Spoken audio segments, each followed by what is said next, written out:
भाऊबीज, बीज म्हणजे द्वितीया. एक कार्तिक शुद्ध द्वितीयेला भावा बहिणींचं एकमेकांवरचं प्रेम व्यक्त करणारा हा दिवस आहे. या दिवशी यम आपली बहीण यमुना हिच्याकडे जातो. ती यमुना तिला अभ्यंग स्नान घालते आणि तिचा उच्चार करते.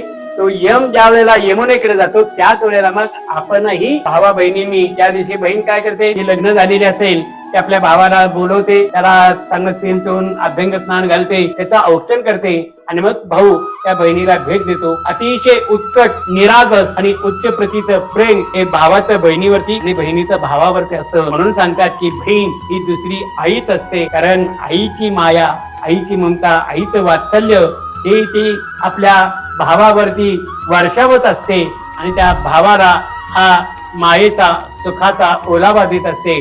म्हणून त्या बहिणीचं भावावरती आणि भावाचं बहिणीवरती प्रेम व्यक्त करणारा असा हा दिवस म्हणजे भाऊबीज आहे.